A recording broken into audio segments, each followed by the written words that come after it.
تازہ سلام کی چند شعر دیکھیں.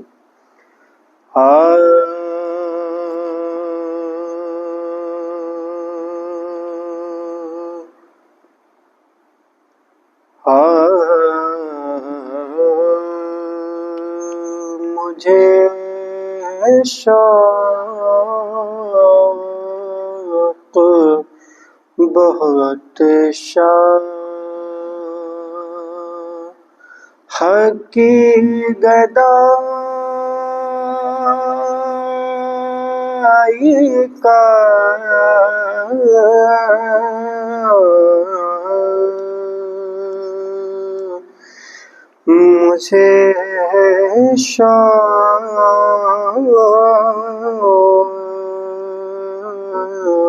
مجھے شوق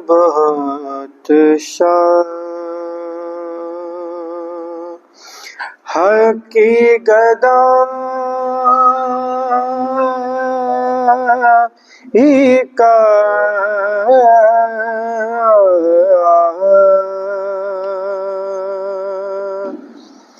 حسین دوسرا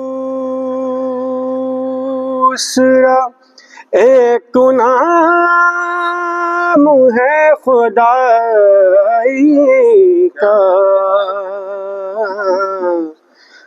مجھے ہے شوق بہت حق کی گدائی کا حسین دوسرا ایک نام ہے خدائی کا مجھے ہے شوق بہت حق کی گدائی کا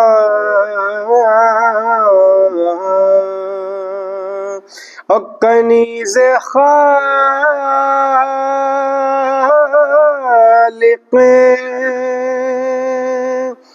یکتا فاطمہ زہرا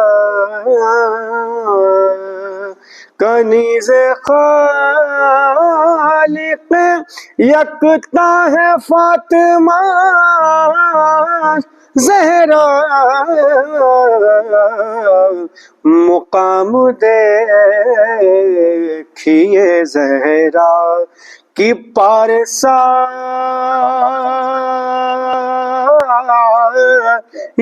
کا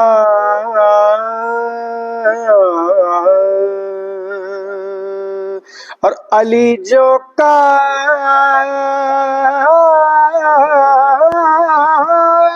میں پیدا ہوئے تو بول ملک علی جو کعبے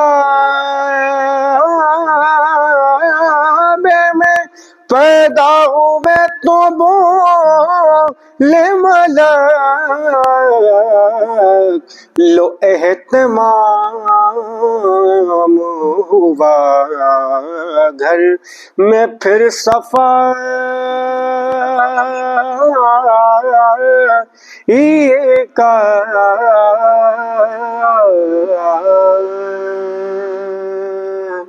مجھے ہے شوق بہت حق کی گدائی کا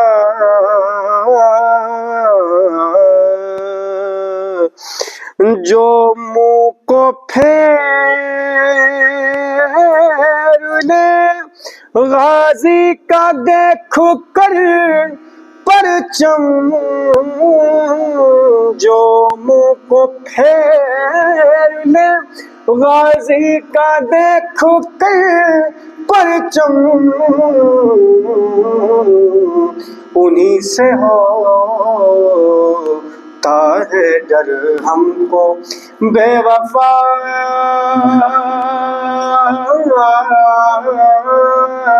کا، انہی سے ہوتا ہے ڈر ہم کو بے وفائی کا۔ اللہ میں شاہ کے یوں مل گیا ہے خون شہید، لہو میں شاہ کے یوں مل گیا ہے خون شہید کہ اب نہیں کوئی امکان ہی جدائی کا، کہ اب نہیں کوئی مکان ہی جدائی کا۔ جبیں پہ بی بی کا رومال شہ کی گود میں سر، جبیں پہ بی بی کا رومال شہ کی گود میں سر، ملا ہے حر کو یہ تحفہ حق آشنائی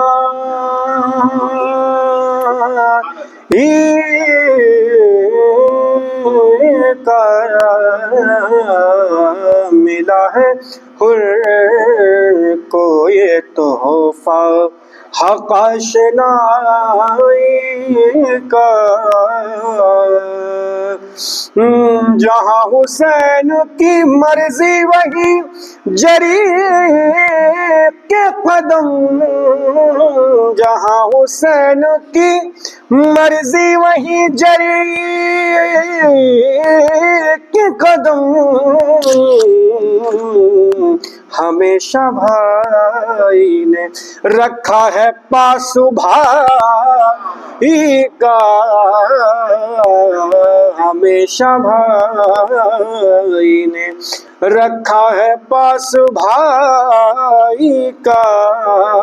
اور تھا اتنا گریہ ماتم سے زیر حاکم شام، تھا اتنا گریہ ماتم سے زیر حاکم شام، کہ حکم دینا پڑا قید سے رہائی کا، کہ حکم دینا پڑا قید سے رہائی۔ اور چراغ مردہ کجا شمع آفتاب کجا، چراغ مردہ کجا شمع آفتاب کجا، حسین پاک کہاں نحس ذرہ رائی کا، حسین پاک کہاں نحس ذرہ رائی کا۔ علی کا ذکر ہے ذکر حسین ابن علی، علی کا ذکر ہے ذکر حسین ابن علی، سلام میں ہے مضامن قبط سرائی کا،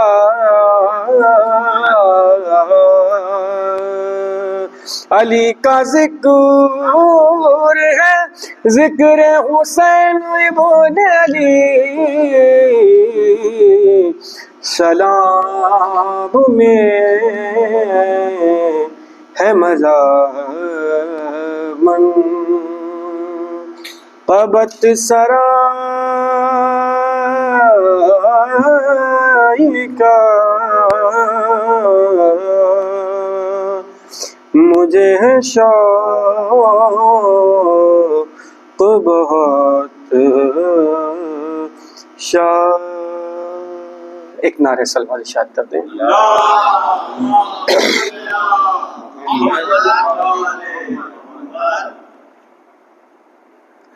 چونکہ جناب علی اکبر کی شبیہ آمد ہونی ہے وہ صاحب کے علاوہ سے چار چند شعر دیکھ لیں. لبوں سے نکل کر ہزار رو رہی ہے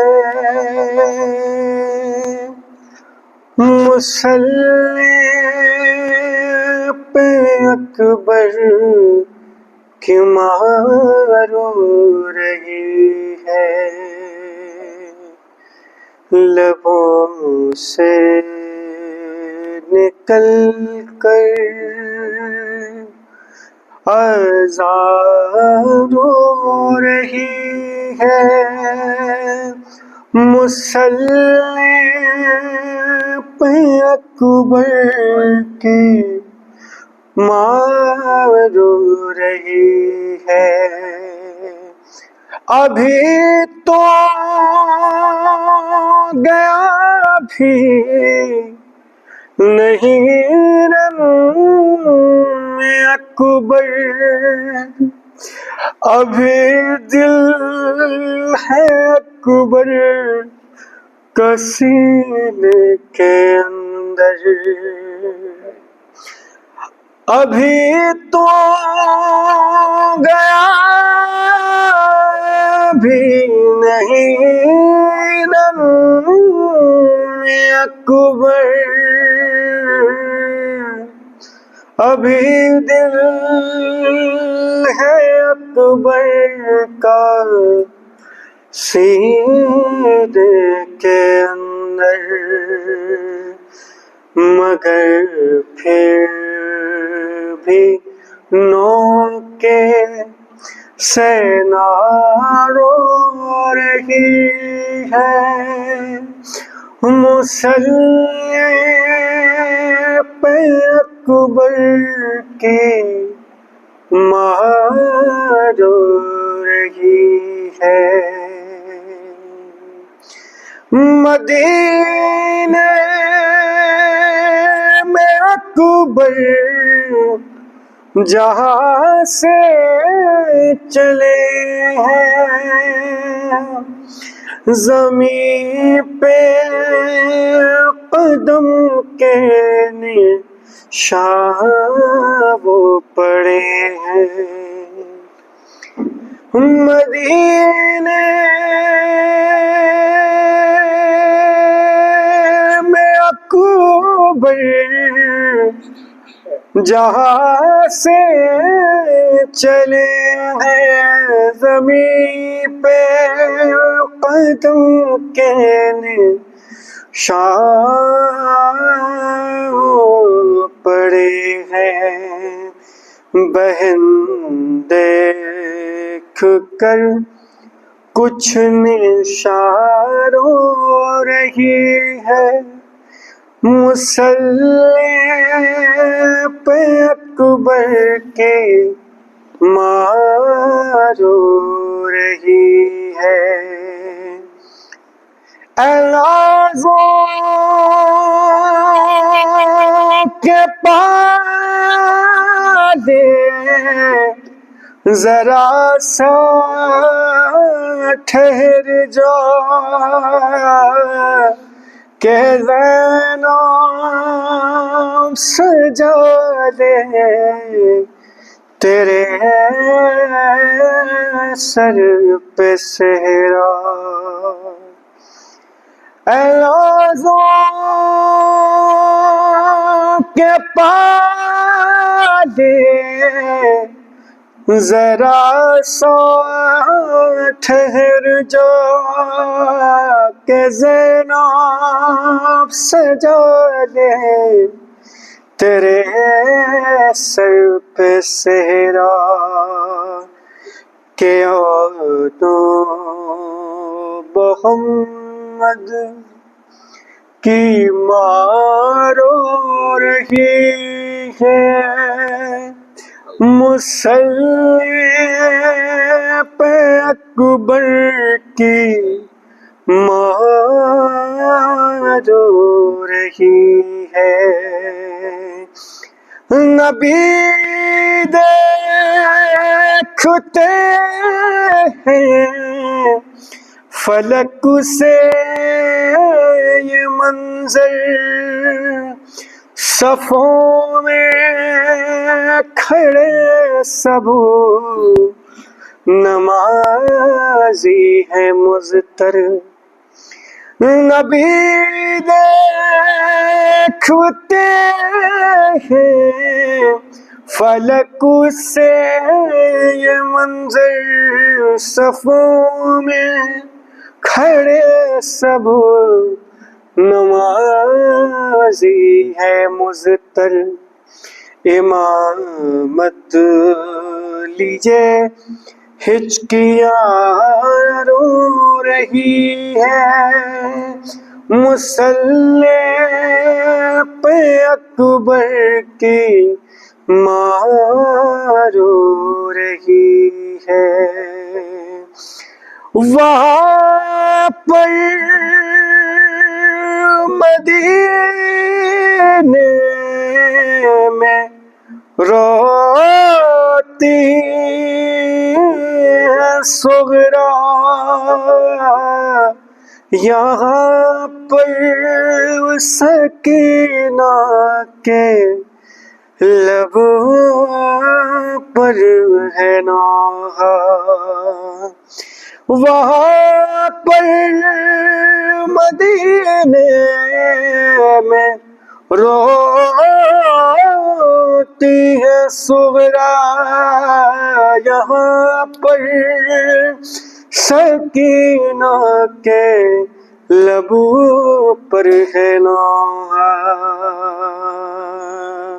بہن ایک یہاں ایک وہاں رو رہی ہے مصلی پہ اکبر کی ماں رو رہی ہے اور دعا کر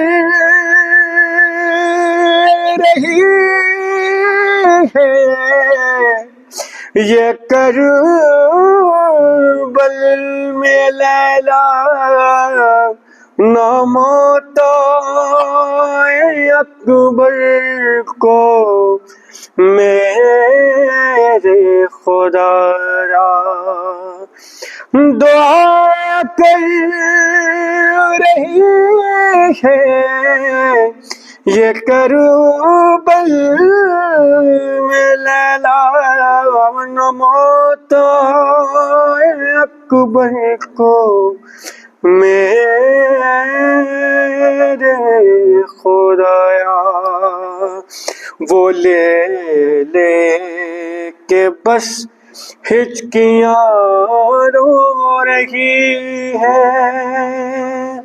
مصلی پہ اکبر کی ماں رو رہی ہے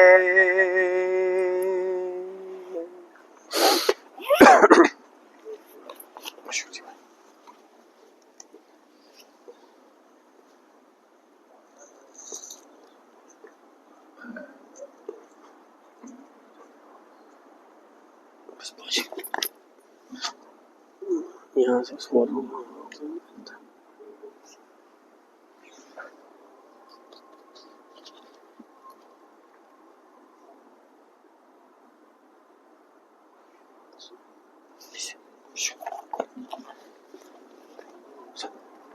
پریتم نگر میں پڑھنا ہے اس لیے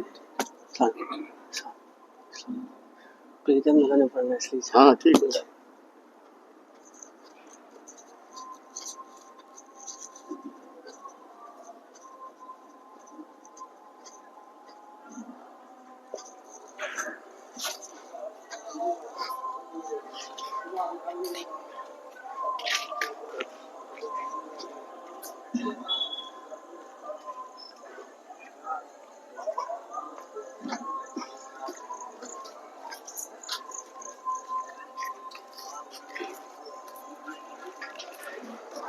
بس بھیا خیریت سے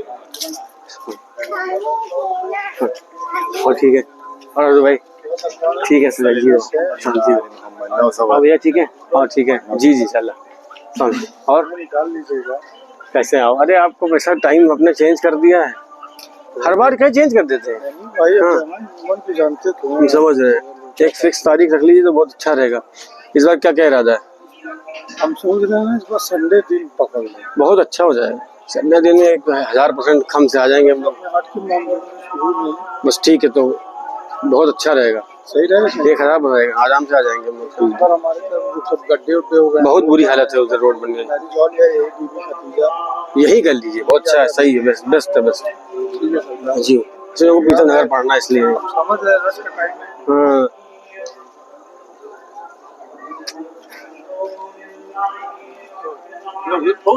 جی جی بس سونی ہم نے ابھی کیا، ہم کو پیتم نگر نکلنا تھا اس لیے. جی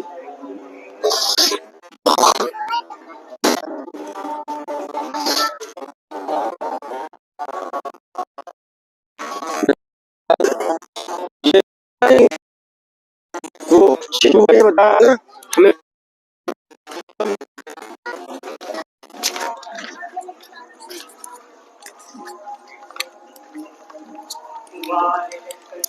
الصالحين المعصومين المظلومين المنتجبين المنتخبين الميامين لا سيما بقية الله في الأرضين روحي وأرواحنا اللهم عجل فرجهم وسهل مخرجهم وجعلنا من خير أعوانه وأنصاره ومقوية سلطانه وهب لنا رأفته ورحمته ودعاءه وخيرا. أما بعد فقد قال الله الحكيم في كتابه الكريم بسم الله الرحمن الرحيم يريدون ليطفئوا نور الله بأفواههم واللہ متم نورہ ولو کرہ الکافرون. صلوات بر محمد وآل محمد.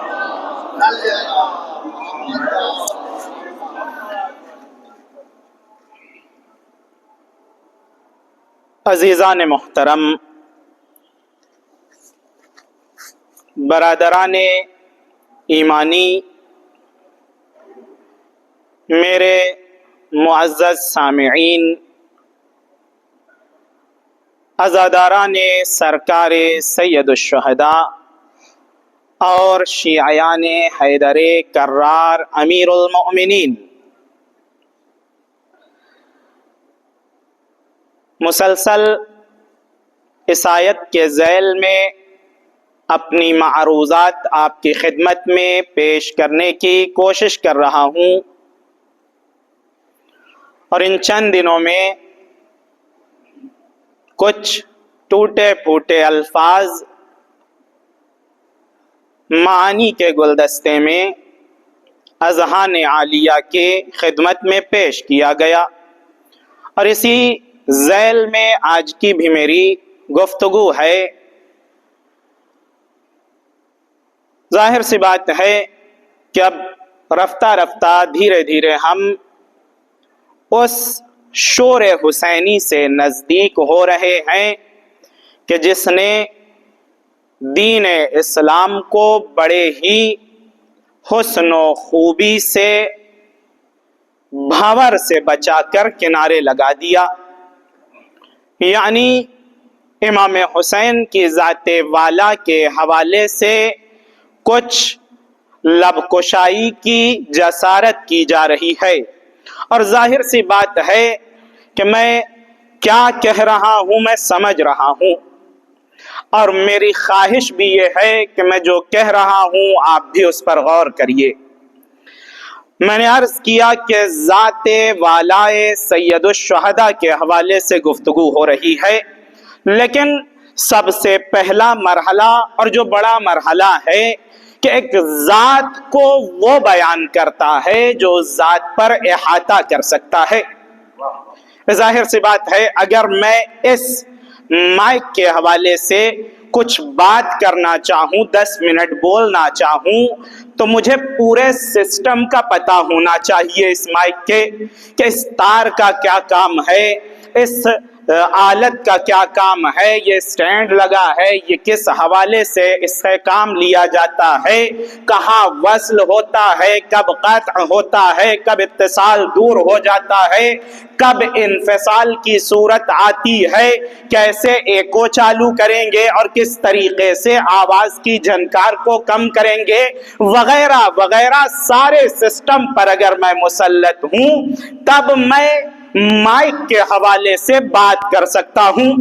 ایسے ہی دنیاوی مثال لے لیجئے، اگر ایک ٹیبل کرسی بنانے والا ہے وہی بنا پائے گا جو ظرافت کرسی کو جانتا ہے، ظرافت میز کو جانتا ہے، ٹیبل کی خصوصیات پر توجہ رکھتا ہے۔ اب اگر ایک نابلد انسان جسے مائک کی خبر نہیں ہے وہ آ کر کہے کہ میں مائک کے حوالے سے کچھ بتانا چاہتا ہوں، کچھ بیان کرنا چاہتا ہوں، تو لوگ کہیں گے کہ علم کی ضرورت ہے، بیان ہمیشہ علم کے بعد آتا ہے، بیان جہالت پر مستویر نہیں ہوتا ہے، بیان جہالت پر استوار نہیں ہوتا ہے۔ اب اگر میں اس منبر سے کہہ رہا ہوں کہ میں سید الشہداء کے حوالے سے کچھ بیان کرنا چاہتا ہوں تو سب سے پہلی شرط یہ ہے کہ مجھے سید الشہداء کے علم و معرفت کا احاطہ ہونا چاہیے۔ اگر احاطہ نہیں ہے اور میں بیان کرنے لگ جاؤں تو یہ میری جہالت ہے جو بول رہی ہے، سایہ علم میں نے کوئی بات نہیں کی ہے۔ لہذا شرط منبر امام حسین کے لیے یہ بیان کی گئی کہ تم عقل کے اعتبار سے محدود، علم کے اعتبار سے محدود، زبان کے اعتبار سے محدود، فکر و عقل کے اعتبار سے محدود، اگر تم نے اپنی عقل کے اعتبار سے فضائل اہل بیت بیان کیے تو گویا تمہاری محدود عقل نے محدود فضیلت بیان کی ہے۔ لیکن اگر لامحدود جو ہماری بنسبت لامحدود ہے، لامحدود کے فضائل بیان کرنے ہیں تو وحی کا سہارا لینا ہوگا جو خود لامحدود ہے۔ لہذا ایک گزارش یہ ہے تمام اہل عالم سے، منبر نبوی ہے، منبر علوی ہے، تو جب منبر نبوی، منبر علوی، فضائل حسین اگر بیان ہو اپنی عقل سے نہ بیان کریے گا، اہل بیت کی عقل سے بیان کریے۔ صلوات بر محمد وآل محمد۔ منبر نبوی و علوی ہے۔ شاید آپ کو تاریخ کا وہ واقعہ یاد آ جائے کہ جب ایک صاحب منبر پہ گئے تھے، حالانکہ لوگ ایک صاحب کہتے ہیں، میں کہتا ہوں 2 صاحب گئے تھے باری باری، اور وہاں پر خطبہ دے رہے ہیں، چاہے پہلا سلسلہ ہو یا دوسرا، خطبہ جاری کیا، وہی روزمرہ کے مسائل جسے حالات حاضرہ کہا جاتا ہے۔ بھئی ظاہر سی بات ہے جسے علم کی شمع نصیب نہ ہوگی وہ آیات و روایات چھوڑ کر فقط حالات حاضرہ پر ہی گفتگو کر جائے گا۔ حالات حاضرہ ٹھیک، لیکن آیات و روایت کے ذیل میں اگر آئے وہ حالات حاضرہ بہت اچھی چیز ہے۔ جو ہمارے عقل و جہل کی بنیاد پر آئے، ایسے حالات حاضرہ سے بہتر ہے حالات بیان کیے جائے، حاضرہ کو چھوڑ دیا جائے۔ ایک صلوات پڑھے محمد وآل محمد۔ حالات حاضرہ، کیونکہ وہ حالات حاضرہ ہی بیان کر سکتے تھے، وہ بھی ناقص طور پر۔ کیوں؟ کیونکہ علم لابلد، میں 1-2 مثال دے دوں۔ تاکہ میرے جو جوان ہیں اور بچے ہیں یہاں پر ان کے لیے بھی واضح ہو جائے۔ آیا ایک شخص آنے کے بعد کہتا ہے دور اول ہے، دور اول میں آنے کے بعد کہتا ہے، البتہ یہ واقعہ دور دوم میں بھی ہوا ہے، دوسری شکل سے آتا ہے، آنے کے بعد کہتا ہے کہ ایک آیت ہے قرآن مجید کی سمجھ میں نہیں آئی ہے، آپ نبی کے جانشین۔ دیکھیں خود کو دعویٰ نہیں تھا کہ میں خلیفہ ہوں، خود کا دعویٰ خالفہ ہونے کا تھا۔ ایک صلوات پڑھے محمد وآل محمد پر۔ آپ سبت ابن جوزی کی تاریخ دیکھیے، وہاں خود یہ صاحب کہتے تھے کہ مجھے خلیفہ نہ کہو، خالفہ کہو۔ خلیفہ کا معنی جانشین ہوتا ہے، خالفہ کا معنی یہ ہوتا ہے ایک چلا گیا اس کی جگہ پر دوسرا آ کر بیٹھ گیا ہو، یعنی خود اقرار ہے کسی نے بنایا نہیں ہے، ہم بن گئے ہیں۔ ایک صلوات پڑھے محمد وآل محمد۔ ممبر پہ آتا ہے، حالات حاضرہ کے حوالے سے جو بھی سیاسی مسائل ہے وہ بیان کرنا چاہتا ہے۔ ایک مرتبہ ایک شہزادے کھڑے ہوتے ہیں، کھڑے ہونے کے بعد کہتے ہیں کہ اتر میرے باپ کے ممبر سے۔ پہلی بات تو بتا یہ دیا کہ نبی صرف نانا نہیں ہے، ہمارے والد بھی ہیں۔ ایک صلوات کا سہارا دیں۔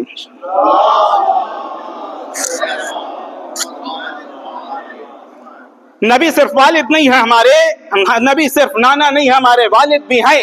اسی لیے پیغمبر اکرم نے فرمایا تھا کہ ہر بچے کے جو نسل و سلسلہ ہے اس کے باپ سے چلتا ہے، الا میرا نسل و سلسلہ جو کہ میری بیٹی کے ذریعے سے چلے گا۔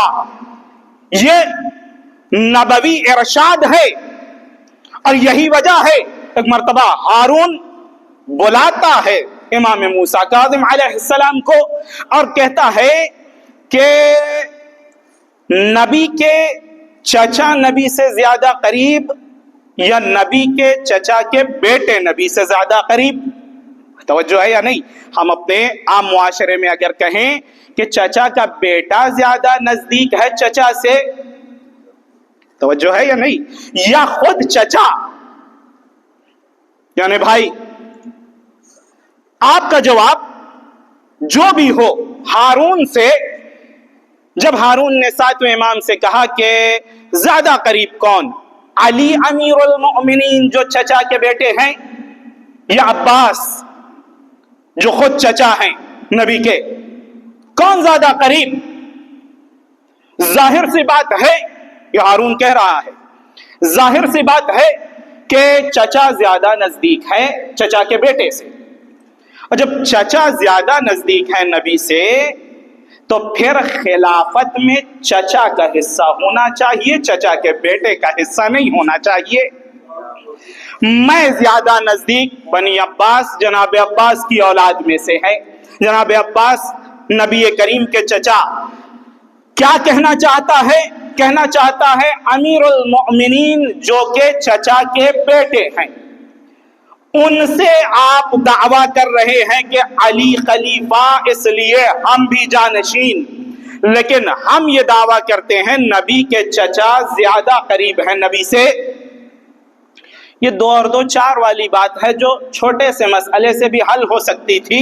ساتویں امام ایک جواب یہ بھی دے سکتے تھے کہ بھائی تم عباس ہی کو کیوں دیکھ رہے ہو، جناب ابو طالب کو بھی دیکھ لو، وہ بھی تو چچا ہے۔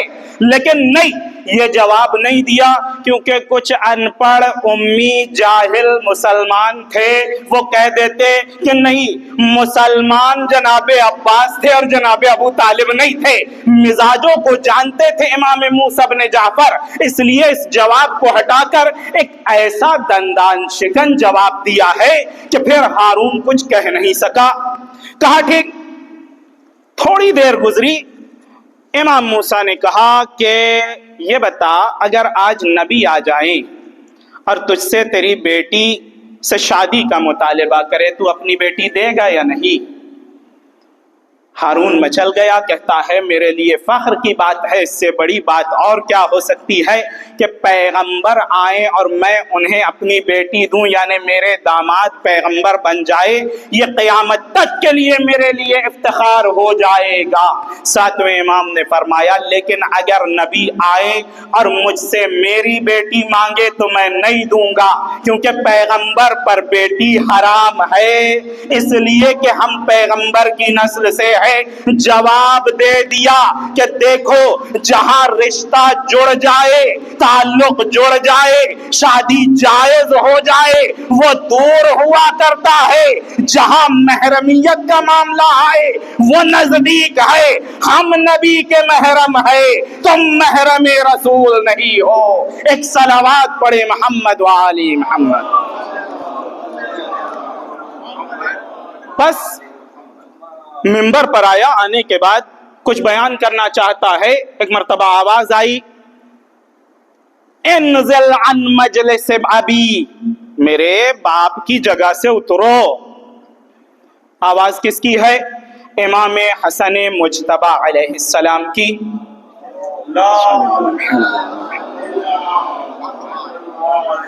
میر حامد حسین صاحب کے والد محمد قلی صاحب نے کتاب لکھی تشیید المتاعن، اس میں قریب 16 اس طرح کی روایات اہل سنت کی کتابوں سے نقل کرتے ہیں۔ کہیں پر امام مجتبی نے یہ جملہ کہا ہے، کہیں پر امام حسین نے یہ جملہ کہا ہے، اور صحیح نظریہ ہے بھی یہی کہ دونوں بزرگوار نے یہ جملہ کہا ہے کہ میرے باپ کے منبر سے اتر جا۔ کہیں پر آیا ہے میرے جد کے منبر سے اتر جا، یعنی حسنین علیہ السلام نے بڑے ہی واضح طور پر بتا دیا کہ نبی کے بعد جو نبی کا منبر ہے وہ کسی غیرے کا نہیں ہو سکتا۔ اگر وہ منبر مستحق ہے تو میرے والد کا مستحق ہے۔ علی اگرچہ منبر پر نہ بیٹھے، استحقاق منبر رکھتے ہیں، بھئی یہ وہ خطیب نہیں ہے کہ جب منبر ملے تب بولے گا، یہ وہ خطیب ہے بزم میں بھی بیٹھے بغیر الف کے خطبے کی بات ہو جائے، بغیر الف کا خطبہ دے کر بتائے گا کہ تم منبر چھین سکتے ہو، صلاحیت چھین نہیں سکتے۔ ایک صلوات پڑھے محمد وآل محمد۔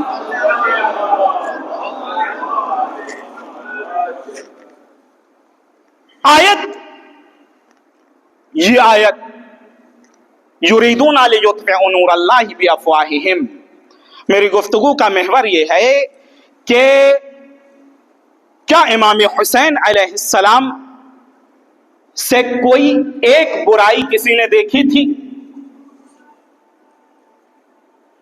کون جرأت کر سکتا ہے جو یہ کہے کہ سید الشہداء سے کسی نے ایک غلط کام نعوذ باللہ من ذالک دیکھا، ایک برائی دیکھی؟ کوئی نہیں۔ دوست و دشمن کا اقرار تھا کہ امام حسین علیہ السلام منبع خیر ہیں، ان سے خیر کے علاوہ کچھ اور دکھائی ہی نہیں دیا۔ دوست دشمن نے اقرار کیا، ایک فرد ناصبی سے ناصبی فرد نہیں ملا جو یہ کہہ سکے امام حسین علیہ السلام میں نعوذ باللہ کوئی کمی تھی۔ بس یہ بات واضح، میں بھی مصائب نہیں پڑھ رہا۔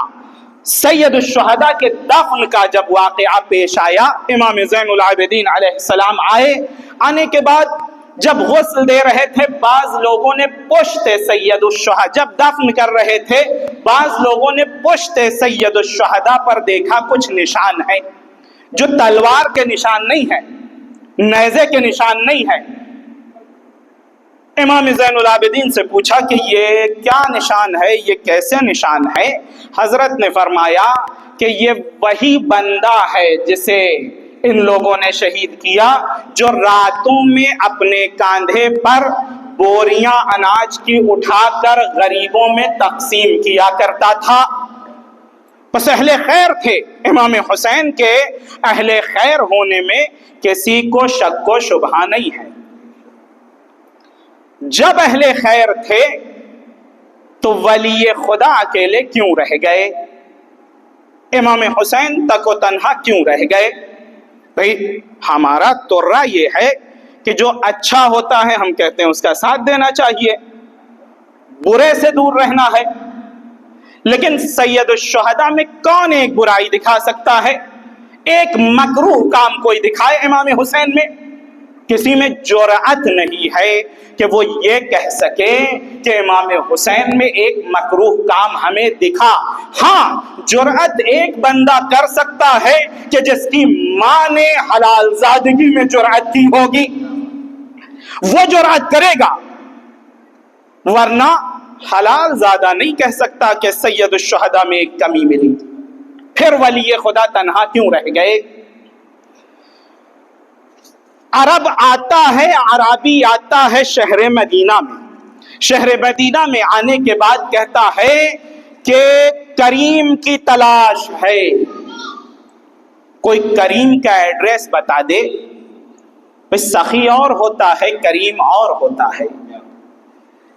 سخاوت یعنی آپ نے مال تقسیم کر دیا، دے دیا، مال سے ہاتھ اٹھایا، ہو سکتا ہے باہر چبوترے پہ جا کر کہیں الحمدللہ آج میں نے فلاں کی مدد کر دی۔ سخی ہوئے، کریم نہیں ہوئے۔ مسجد بنوا دی، سب کے سامنے فخر کرتا نظر آیا، الحمدللہ میں کامیاب انسان ہوں، اللہ نے توفیق دی ہے، میں نے مسجد بنا دی۔ مجلس کرا دی، الحمدللہ میں کامیاب ہوں، فلاں صاحب نہیں کرا پائے، میں نے مجلس کرا دی۔ الحمدللہ الحمدللہ کہہ کے 100 اللہ کا شکر کر کے بہت ساری برائی بھی لے آ رہا ہے۔ ہو سکتا ہے یہ سخی ہو۔ کریم وہ فرد ہے کہ جو بخشش بھی کرے اور سامنے والے کی عزت کا بھی خیال رکھے، اسے کہتے ہیں کریم۔ اعرابی آتا ہے مدینے میں، کہتا ہے میں کریم کی تلاش میں ہوں، یعنی اعرابی بھی جاہل عرب کا بدو کہنا چاہتا ہے کہ سخاوت اگر کرنا ہے تو کرم کے ساتھ کرنا، ورنہ سخاوت وبال جان بھی بن سکتی ہے۔ ایک صلوات پڑھے محمد وآل محمد۔ کریم، سب نے کہا ہم ایک ہی کریم کو جانتے ہیں، اس سے باکرم کوئی نہیں ہے یہاں۔ کہا کون؟ کہا امام حسین سید الشہداء۔ کرم کا معاملہ دیکھیے، آج دنیا پریشان ہے، بے روزگاری کو کیسے مٹایا جائے۔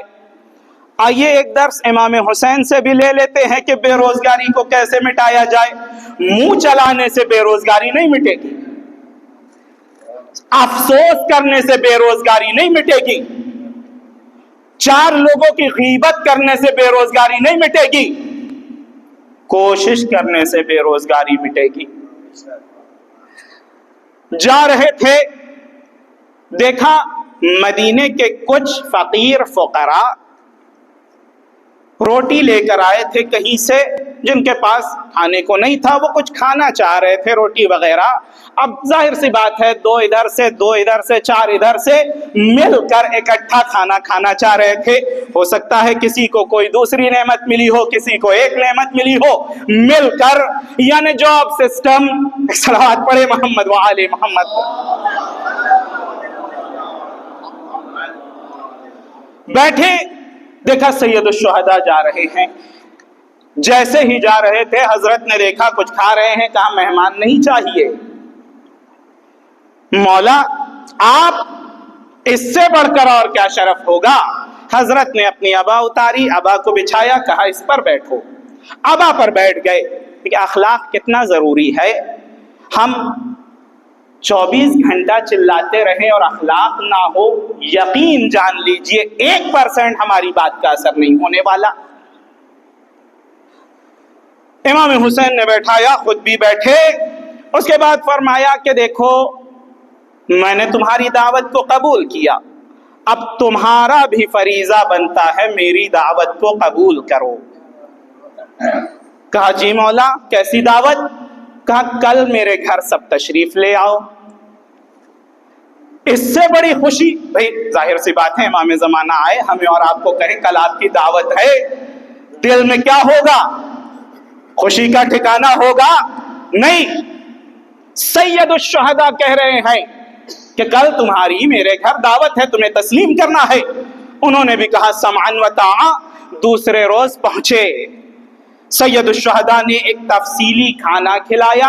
کھانا کھلانے کے بعد احوال پرسی، حال چال، اور اس کے بعد جب جانے لگے تو 200 دینار ہر ایک فقیر کو دیا. کہا دیکھو جو کام تم کر رہے تھے، میں نہیں کہتا غلط ہے، ہو سکتا ہے مجبوری نے یہ کام کرا دیا ہو، لیکن یہ 200 دینار ہر ایک لو اور جاؤ تجارت کرو. مدینے کے 52 سرمایہ دار تھے جن میں ان کا بھی نام ہے. سید الشہداء نے صرف زبان سے نہیں کہا، حالانکہ حکومت ظالم حکومت تھی، زبان سے نہیں کہا کہ حکومت کیا کر رہی ہے، فقیری کو نہیں مٹا رہی ہے. بھائی ہر فرد اگر ذمہ دار ہو جائے معاشرے میں ایک فقیر نظر نہیں آئے گا. حسین سے اس درس کو سیکھنا چاہیے. آج لوگ اکنامیکل پرابلم کو سالو کرنے کے لیے کروڑوں ڈالر خرچ کر رہے ہیں. حسین نے بغیر پیسے کے بتا دیا کروڑ خرچ کرنے کی ضرورت نہیں ہے، سرمایہ دار بنا دو، محنت خود بخود فقیری مٹائے گی. صلوات بر محمد و آل محمد. آیا کریم کون ہے؟ کا کریم ایک ہی دروازہ ہے، وہ ہے حسین ابن علی. سید الشہداء کے دروازے پر آتا ہے. آنے کے بعد امام حسین علیہ السلام سے مطالبہ کرتا ہے، مولا فقیر ہوں، کچھ مدد چاہیے. جناب سیدہ کے بیٹے ہیں، واقعہ پیش نظر ہے. نبی کریم کے پاس آیا تھا نا سائل. آنے کے بعد کہنے لگا یا رسول اللہ مقروض ہوں، قرضہ ادا کر دیجئے، کپڑا نہیں ہے لباس دے دیجئے، گھر میں اخراجات سے رک گیا ہوں، کوئی چیز نہیں ہے، گھر کا خرچہ پورا ہو جائے. 3 چیز کا مطالبہ: کپڑا، کھانا پینا، گھر کے اخراجات جسے روٹی کہتے ہیں، اور قرضہ. 3 چیزیں. نبی کریم نے فرمایا کہ اگر میرے پاس ہوتا تو دے دیتا. اب دیکھیے یہ بھی ظرافت ہے. جو مالکان کائنات ہیں وہ کہتے ہیں کہ اگر میرے پاس ہوتا تو دے دیتا. بھئی یہی وجہ ہے کہ نبی ارادہ نہیں کریں گے، ارادہ نبوی اہل بیت کے ارادے میں چھپا ہے. ہوتا تو دے دیتا. ہاں ایک دروازہ جانتا ہوں جہاں سے تیری حاجت پوری ہو جائے گی. سائل یا رسول اللہ جلدی بتا دیجئے. کہا وہ دروازہ سیدہ کا دروازہ ہے، وہاں تیری حاجت پوری ہوگی. فوراً سائل، مولا یا رسول اللہ پتہ نہیں ہے مجھے کیسے. جناب بلال کو بلایا. بلال جاؤ در سیدہ پر چھوڑ آؤ. یعنی اب میں اس جملے کو کہہ رہا ہوں کہ ہمیں ڈائریکٹ اہل بیت تک نہیں پہنچنا ہے، کیونکہ ان کی گنجائش بہت ہے، ہماری گنجائش بہت کم ہے. کم سے کم ان کے ذریعے سے پہلے مرحلے پر پہنچے جنہوں نے اہل بیت کی معرفت حاصل کی تھی. جناب بلال کے ساتھ سائل کو لگا کر بتایا کہ پہلے بلال کو پہچانو، پھر سیدہ کے در کی عظمت سمجھ میں آئے گی. صلوات بر محمد و آل محمد. جناب بلال چھوڑ آئے. سائل جاتا ہے، صدیقہ طاہرہ کے ذریعے سے اپنی حاجت روائی کے لیے کہتا ہے کہ غریب ہوں، کپڑا نہیں ہے، کھانے کو نہیں ہے، مقروض ہوں. صدیقہ طاہرہ نے وہ کھال جس پر حسنین علیہ السلام لیٹا کرتے تھے، وہ کھال اٹھائی اور دے دیا. ایک مرتبہ کھال کو دیکھتا ہے زیر و رو، کہتا ہے مجھے اس سے کیا لینا دینا ہے، اس کی قیمت تو بڑی کم ہوگی، مجھے اس سے کیا لینا دینا ہے، مجھے قرضہ ادا کرنا ہے، کپڑے چاہیے، کھانے کی چیزیں چاہیے، اور آپ وہ کھال دے رہی ہیں جس پر حسنین علیہ السلام سوتے ہیں، لیٹتے ہیں۔ بے معرفت سائل تھا، اگر لے گیا ہوتا ساری حوائج پوری ہو جاتی، لیکن معرفت میں کم تھا۔ سیدہ نے کھال کو لیا۔ ایک مرتبہ وہ گردن بند جو ان کے رشتہ داروں میں کسی نے جناب سیدہ کو تحفے کے طور پر دیا تھا، اس گردن بند کو دے دیا۔ سائل خوش ہوا، آیا نبی کریم کے پاس، یا رسول اللہ بڑا ہی معتبر دروازہ آپ نے بتایا تھا۔ نبی کریم نے فرمایا ہاں، جب نبی پر کوئی ایسی بلائے دنیاوی آتی ہے تو اسی دروازے کو انتخاب کرتا ہے۔ یاد ہوگا انی اجد فی بدنی ضعفا، جب نبی ضعف کا احساس کر رہے تھے تو در سیدہ پر گئے، سیدہ کے گھر میں گئے، وہ ضعف برطرف ہو گیا۔ یعنی پتہ یہ چلتا ہے صدیقہ کا در وہ در ہے جو ضعف نبوی کو دور کرتا ہے۔ اب اگر اسی در کے خون سے مخلوط خاک شفا ہم شفا کے بطور پر استعمال کرے تو دنیا کو تعجب کیوں ہوتا ہے؟ صلوات بر محمد و آل محمد۔ آیا سائل کہتا ہے یا رسول اللہ ہار مل گیا، بیچ رہا ہوں۔ جناب عمار یاسر نے کہا قیمت کیا ہے، کتنے میں؟ کہا قرضہ ادا ہو جائے، کھانے کا انتظام ہو جائے اور کپڑا مل جائے، اتنے میں معین نہیں کیا، اپنی ضرورت کے حساب سے اس نے قیمت مانگی۔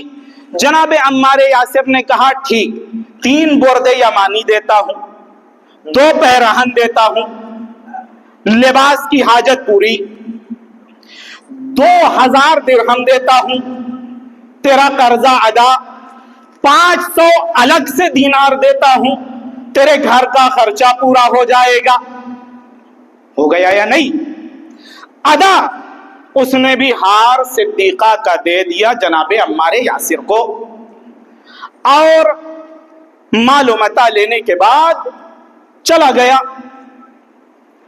جب گیا تو جناب عمار یاسر نے ہار میں عطر لگایا، خوشبو لگائی، اور اپنے غلام کے ذریعے سے نبی کی خدمت میں پیش کر دیا، یا رسول اللہ یہ ہار اور یہ غلام میں نے آپ کو بطور تحفہ دے دیا ہے۔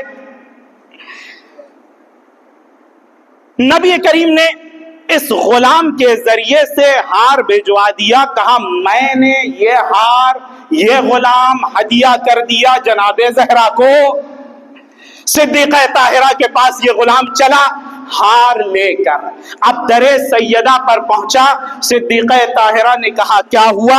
کہا ہار لایا ہوں اپنے ساتھ، میں بھی آپ کا خادم، یہ ہار بھی آپ کا ہار۔ جناب سیدہ نے ہار لیا اور غلام کو کہا جا راہ خدا میں نے تجھے آزاد کر دیا۔ توجہ ہے یا نہیں؟ ایک مرتبہ غلام ہنسنے لگتا ہے، صدیقہ نے کہا غلام ہنسنے کی وجہ کیا ہے؟ کہتا ہے میں اس ہار کی برکت پر تعجب کر رہا ہوں، ایک بھوکے کا پیٹ بھر دیا، ایک برہنہ کو لباس پہنا دیا، ایک مقروض کے قرضے کو ادا کر دیا، ایک غلام کو آزاد کر دیا اور اپنے مالکہ کے پاس واپس لوٹ آیا۔ صلوات در محمد و آل محمد۔ بس کریم ہے یہ۔ ان کے بیٹے سید الشہداء، سائل آ کر کہتا ہے مولا مقروض ہوں، کچھ چاہیے؟ حضرت نے اس کی حاجت پوچھی، حاجت پوچھنے کے بعد گھر میں تشریف لے جاتے ہیں، ایک کپڑا بچھا دیا گھر میں، اور کپڑا بچھانے کے بعد کہتے ہیں اپنے اہل خانوادہ سے کہ اعرابی بھائی آیا ہے، جو کچھ بھی جو دینا چاہے وہ دے سکتا ہے۔ سید الشہداء نے خود ایک مال رکھا نقدی طور پر. گھر کی خواتین نے کسی نے بالیاں، کسی نے کنگن، کسی نے کوئی زیورات، کسی نے مال دنیاوی میں سے کچھ رکھا، کسی نے اپنی انگشتر، اور حضرت حسین علیہ السلام اسے بند کر کے لے کر آئے. دروازہ اتنا ہی کھولا جتنے سے ہاتھ جا سکتا تھا. دروازہ کھولنے کے بعد ہاتھ نکالا اور اس مال و متاع کو سائل کے حوالے کر دیا.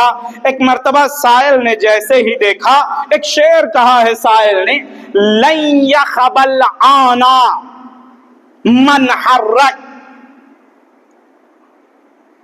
ترجمہ اس کا یہ ہے کہ سائل کہتا ہے کہ میں تعجب کرتا ہوں کیا یہ ہاتھ بھی قبر میں جائے گا؟ اس قدر سخی ہاتھ، اسے بھی زمین دفن کرے گی. سید الشہداء کی سخاوت کا پرچار. پس کریم ہونے میں کوئی شک و شبہ نہیں ہے امام حسین کے. امام حسین نے دے دیا اور معذرت خواہی کی کہ میں معذرت چاہتا ہوں، جتنا تھا اتنا دیا ہے. سائل کہتا ہے مولا آپ نے میری حد سے بڑھ کر عطا کیا. یہ مرحلہ ہو گیا، سائل کو مل گیا کریم امام حسین. بس امام حسین کے کرم میں اہل خیر ہونے میں کسی کو کوئی شک نہیں. سب مانتے تھے نیک انسان. پھر ولی خدا تنہا کیوں رہ گئے؟ توجہ ہے یا نہیں؟ میرے پہلی گفتگو کا عنوان ولی خدا تنہا کیوں. جب امام حسین نے فرمایا کیا میں نے کسی حلال کو حرام قرار دیا ہے سر کربلا؟ سب نے کیا کہا؟ نہیں، آپ نے حلال کو حرام نہیں قرار دیا. کیا میں نے کسی حرام کو حلال کر دیا ہے؟ کہا نہیں، آپ نے حرام کو بھی حلال نہیں کیا ہے. کہا میں نے کسی کا کوئی حق لیا ہے؟ کہا نہیں، آپ نے کسی کا کوئی حق بھی نہیں لیا ہے.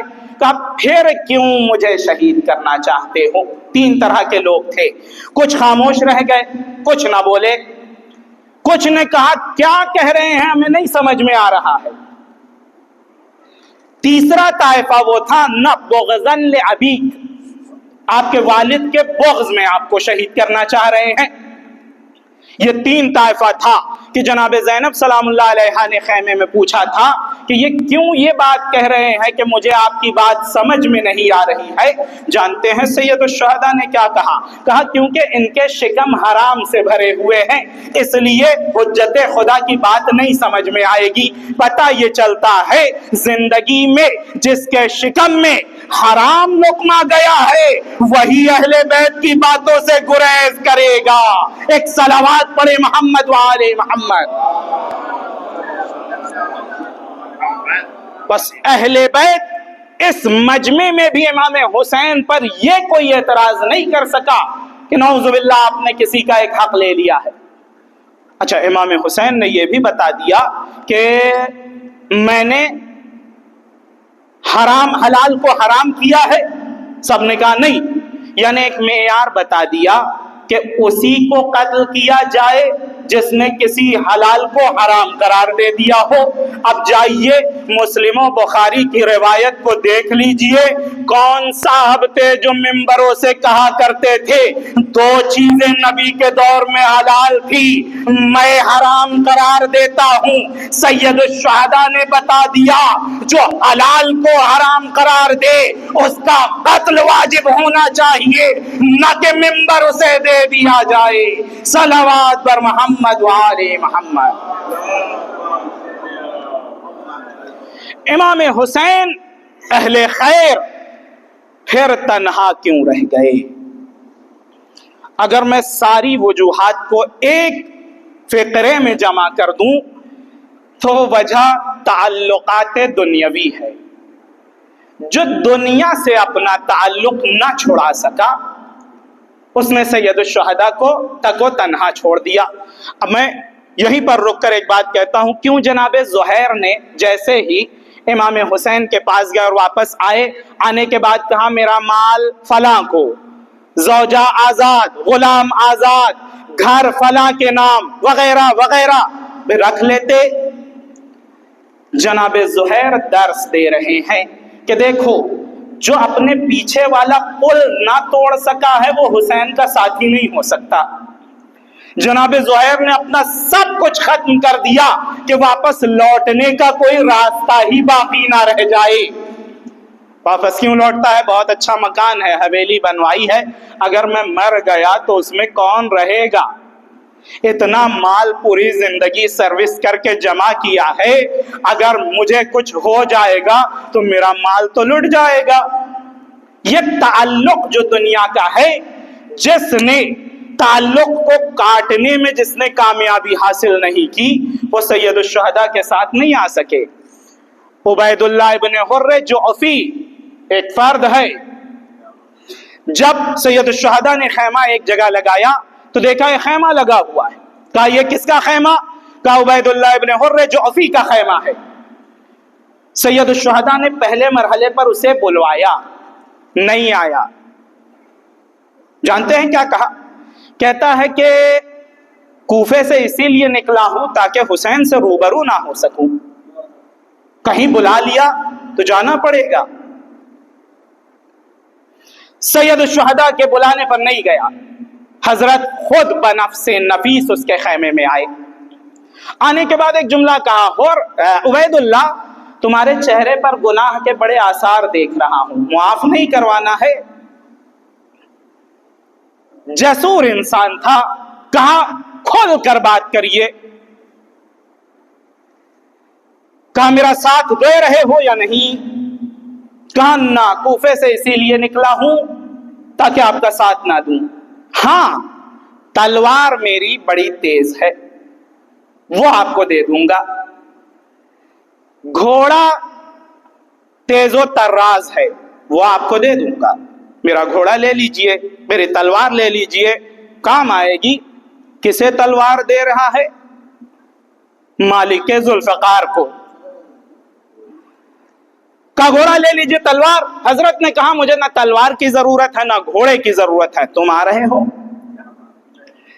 کہ نہیں مولا، میں کوفے میں گھر بنوا رہا ہوں اور ابھی انکمپلیٹ ہے، پورا نہیں ہوا ہے، اگر میں چلا جاؤں گا تو وہ گھر، حضرت نے فرمایا اس سے بہتر گھر میں عطا کروں گا تم کو۔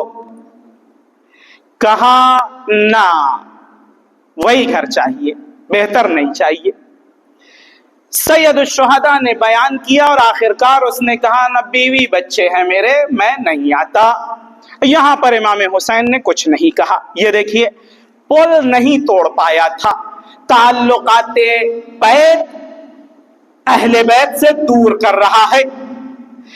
گھر کا تعلق جو دل میں بسا ہوا ہے، محبت گھر، اس نے سید الشہداء کا ساتھی ہونے سے روک دیا۔ برخلاف کچھ ایسی ہستیاں بھی ہیں جو سپہ سالار ہیں، لیکن سب کچھ تعلق جدا کرنے کے بعد صبح عاشور آتے ہیں، حور کی شکل میں امام حسین سے ملحق ہو جاتے ہیں۔ بس معلوم ہوتا ہے ولی خدا سے جدائی کا اصل ذریعہ تعلقات ہے۔ اور تین چیزوں کو یاد رکھیے گا، امام صادق علیہ السلام نے فرمایا ہے کہ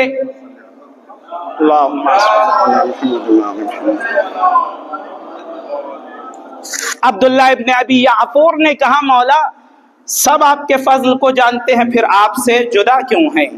کہا تین وجہیں بنی ہے جدائی کی۔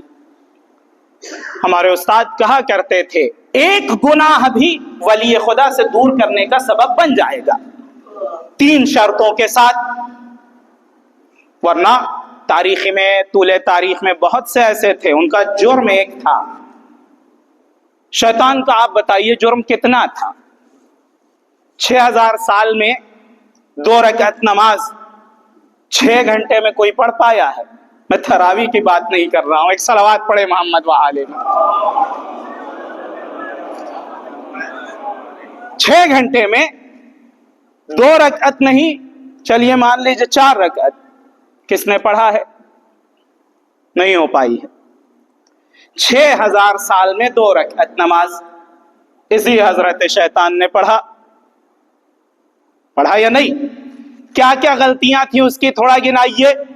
ظاہراً ایک غلطی کے علاوہ آپ اور کچھ نہیں گنا سکتے، ورنہ سب سے بڑا موحد وہی تھا، سجدہ چھوڑا بھی تھا تو توحید کے لیے چھوڑا تھا۔ ایک غلطی ولی خدا کے سامنے احترام نہ کر سکا، تکبر، کہاں پر لا کر کھڑا کر دیا؟ بس ایک غلطی بھی انسان کو جہنم تک لے جا سکتی ہے 3 شرطوں کی بنیاد پر۔ ایک غلطی ہو اور توبہ نہ کرے، اصرار رہے اسی پر۔ اس لیے چالاک وہ ہے کہ اگر خدا نخواستہ غلطی ہو بھی رہی ہے، گناہ ہو بھی رہا ہے، فوراً اللہ کی طرف رجوع کر جائے، پالنے والے غلطی ہو گئی۔ جس نے توبہ کو چھوڑ دیا، امحال کرتا رہا، ٹھیک ہے ابھی تو نوجوان ہوں، ابھی جوانی باقی ہے، ابھی ادھیڑ پن باقی ہے، ابھی بڑھاپا باقی ہے، ابھی 60 سال ہونا باقی ہے۔ نہ نہ نہ، اللہ نے کسی سے گارنٹی نہیں لی ہے کہ 60 سال تک چھوڑے رکھے۔ گناہ دوسرا، لقمہ حرام۔ اگر شکم میں حرام لقمہ جائے گا نا تو ایک گناہ بھی کافی ہے انسان کو ولی خدا سے دور کرنے کے لیے۔ تیسرا، حجت سے ہٹ دھرمی۔ سوال، جب امیر المؤمنین کے گردن میں رسی تھی، سب سے پہلی تلوار کس نے نکالی تھی؟ جو دفاع کر رہا تھا امیر المؤمنین سے، ظاہراً خلافت سے الجھ بیٹھا تھا۔ نام لیجئے، سلمان نہیں، ابوذر نہیں، زبیر ابن عوام۔ کون زبیر؟ وہی جنگ جمل والا، وہی بھڑکانے والا۔ یہ ایک دور تھا مولا علی کے ساتھ تھا۔ دیکھیے ہوتا کیا ہے، آپ نے پانی دیکھا ہوگا، جب پانی زیادہ بھر جاتا ہے نیچے کائی ہوتی ہے، پانی بڑا صاف و شفاف نظر آتا ہے اور شاید خوبصورت بھی نظر آئے، ہرے پن میں سفید پانی۔ لیکن جیسے جیسے یہ پانی خالی ہوتا ہے تو سوائے گندگی کے کچھ نظر نہیں آئے گی۔ کچھ افراد زندگی میں ایسے ہوتے ہیں کہ اتنا بھر لیتے ہیں سجدہ، نماز، روزہ وغیرہ وغیرہ سے کہ اندر کی گندگی دکھائی نہیں دیتی ہے۔ جیسے جیسے وہ عبادیات نیچے اترتی جاتی ہے تب سمجھ میں آتا ہے اس سے زیادہ غلیظ افراد تو تھے ہی نہیں معاشرے میں۔ زبیر وہ فرد ہے، تلوار نکالتا ہے، امیر المؤمنین کا دفاع کرتا ہے، لیکن یہی زبیر ہے جو امیر المومنین کے خلاف تلوار لے کر کھڑا ہو جاتا ہے جنگ جمل میں۔ کیوں؟ کیونکہ حجت سے ہٹ دھرمی کر رہا ہے، لقمہ حلال و حرام میں تشخیص نہیں دیا اور گناہ سے توبہ نہیں کیا۔ بس ولی خدا سے دوری کا ایک ذریعہ یہ ہوتا ہے کہ انسان تعلقات کو نہیں ختم کر پایا، زبیر نہیں ختم کر پایا، امیر المومنین کی حمایت کی۔ کیوں؟ کیونکہ اسے یقین تھا جب یہ حاکم ہوں گے تو ایک خطہ میرے حوالے ہوگا ہی، انشاءاللہ مصر کا حاکم میں ہوں گا۔ لیکن امیر المومنین نے نہیں بنایا، ہٹ دھرمی پر اتر آیا۔ لہذا ہمیں اور آپ کو توجہ رکھنی ہے کہ حجت الہی سے دوری نہ ہونے پائے۔ جیسے ہی دور ہوں گے شیطان فوراً ہم کو اب آپ کو اپنے زد میں لے گا۔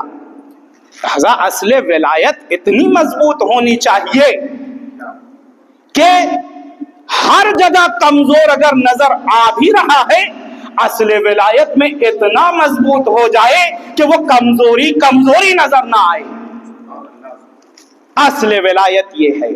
اور جائیے جائزہ لیجئے، لکھ لیجئے کہیں پر، جتنے لوگ کامیاب ہوئے ابتدائے تاریخ سے انتہائے تاریخ اور قیامت تک، وہی لوگ ملیں گے جنہوں نے اصل ولایت کو مضبوطی سے تھامے رکھا ہے۔ کیونکہ ولایت ایسوں کو لائن پر لے آئی ہے جن کے سدھرنے کا امکان نہیں تھا۔ اور ولایت کو چھوڑ کر نماز روزہ وغیرہ ایسوں کو گمراہ کر بیٹھی ہے جن کے بہکنے کے چانسز نہیں تھے۔ یہ ایک حقیقت ہے۔ ہاں، اس کا جائزہ لیجئے۔ مروان مکی صاحب مستبصر ہیں، کہتے ہیں آپ نے حق کو کیسے پہچانا؟ شیعہ حق ہیں، آپ نے کیسے پہچانا؟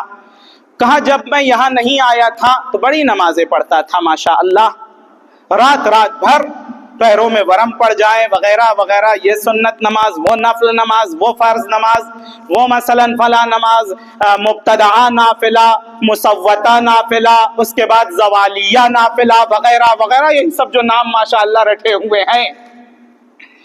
کہ جیسے ہی شیعہ ہوتا ہوں واجب سے بھی بے رخی ہونے لگتی ہے۔ یہاں سے میں نے پہچانا کہ اب میں حق پر آ گیا ہوں، کیونکہ شیطان کہاں پر عمل کرے گا؟ جہاں فائدہ ہو۔ پہلے والی نمازوں میں کوئی فائدہ ہی نہیں تھا، اس لیے بہکا بھی نہیں رہا تھا۔ بہکو ہوا کو کیا بہکائے؟ بہکائے گا اسے جہاں فائدہ ہو۔ تو یہ اصل ولایت ہے۔ اس اصل ولایت کو ہمیشہ اپنے ہاتھوں میں تھامے رکھیے گا، اور ہمارا نماز ولائی نماز ہونی چاہیے، ہمارا روزہ ولائی روزہ ہونا چاہیے۔